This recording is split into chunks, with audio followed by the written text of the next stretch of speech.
सुखी जीवन के लिए प्रतिदिन आध्यात्मिक ऊर्जा से हो रहा रिचार्ज। गायत्री परिवार के द्वारा जबलपुर के शहीद स्मारक विराट पुस्तक मेले का आयोजन किया गया है, जिसमें प्रतिदिन शहर के धार्मिक, साहित्य और आध्यात्मिक जगत के प्रतिनिधि अपने विचारों को संस्कारधानी वासियों को रसपान कर रहे हैं। गुरुवार को पुस्तक मेले में पहुंचे जगत गुरु नरसिंह पीठाधीश्वर स्वामी डॉक्टर नरसिंह दास महाराज ने आशीर्वचन देते हुए कहा कि श्रेष्ठ पुस्तकों एवं संतों के सानिध्य में ऊर्जा का संचार होता है, जिसे हम धारण करके रिचार्ज होते हैं। त्रिपुरी टाइम्स के संपादक डॉक्टर राजेश जायसवाल ने कहा कि अब दौर अपनी सांस्कृतिक जड़ों से जुड़ने का है। इस समय सनातनियों के अंदर जो ज्वार आया है, जिसे पूरी दुनिया ने प्रयागराज महाकुंभ में देखा है। सनातनियों का यह ज्वार देश और दुनिया के हित में है। पूज्य गुरुजी ने सनातनी परंपराओं का जीवन सूत्र अपनी पुस्तकों में लिपिबद्ध किया है, जिसका अध्ययन कर हम अपने जीवन को सफल और सुखी बनाएंगे। कार्यक्रम में वरिष्ठ नेत्र चिकित्सक डॉक्टर पवन स्थापक ने भी अपने विचार रखे। इस दौरान AKS के न्यूज के अरुण मिश्रा, साहित्यकार राजेश पाठक, प्रवीण सहित अनेक गणमान्य नागरिक उपस्थित रहे। वास्तव में उन्होंने 80 साल की उम्र में 800 साल का काम किया है। ये बहुत बड़ी बात है। स्थापना कब की थी? ये स्थापना 1953 में युग निर्माण योजना की स्थापना की थी। 1970 में फिर ये हरिद्वार गए और हरिद्वार के बाद में 3 बार उन्होंने हिमालय यात्राएं की, 6-6 महीने की। हिमालय यात्रा में जो हिमालय में दुर्गम घाटियाँ और पहाड़ियाँ हैं और ऐसे ऐसे स्थान हैं जहाँ पर आमजन नहीं जा सकते, उन सारी चीज़ों को लेकर के हरिद्वार में देवात्मा हिमालय बनाया।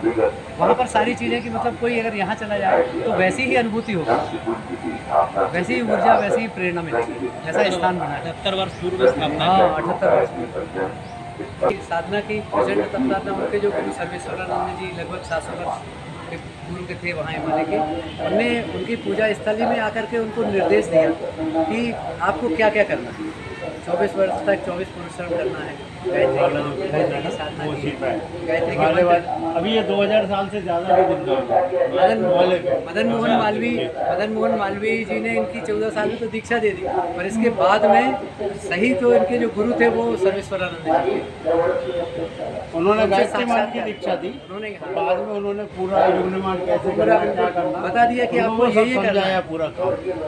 वो जो बीच में है, इनका मैं छोटा सा लिटरेचर आपको भेज दूँगा। एक मानव के साथ जो धर्म आया, जो हमारी अपनी मान्यता है, इस ब्रह्मांड में जब मनुष्य आया तो मनुष्य के साथ एक जीवन का सूत्र भी आया, जो समय समय बढ़ता गया, चलता गया, अनेक मतांतर बने, लेकिन जो उसमें मूल रूप से जो मानव धर्म है, जिसे हम मानव धर्म कहते हैं, वो सनातन धर्म है, जिसे आज की भाषा में हम हिंदू धर्म कहते हैं।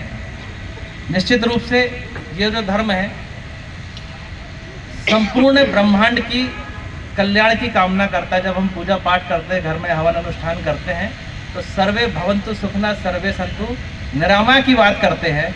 और ये केवल हमारा ही धर्म है, ये सनातन धर्म ही है जो संपूर्ण विश्व के कल्याण की बात करता है। बाकी तो कहते हैं कि हमको मानोगे तो आप हमारे हो, अन्यथा आप हमारे शत्रु हैं। इसलिए देश के लिए, दुनिया के लिए ये सनातन धर्म का मजबूत होना अत्यंत जरूरी है। निश्चित रूप से कोई भी बड़ी घटनाएं होती हैं, कोई भी बड़ा कार्यक्रम होता है तो अचानक से नहीं होता है, उसके पीछे बहुत सारे इस कालखंड में घटी हुई घटनाएं, कार्यक्रम के दौर होते हैं। छोटे बड़े कार्यक्रम मिलके ही कोई बड़ा परिवर्तन या कोई बड़ा प्रेजेंटेशन देते हैं।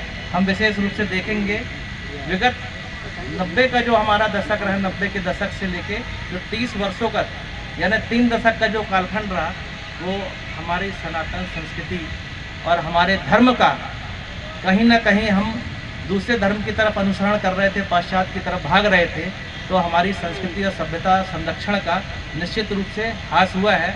लेकिन पुनः अगर हम विगत 1 दशक में नज़र दौड़ाएं देश के और विदेश के और हमारे विशेष रूप से हमारे धर्म मतावलंबियों के बीच में, तो निश्चित रूप से परिवर्तन हुआ है।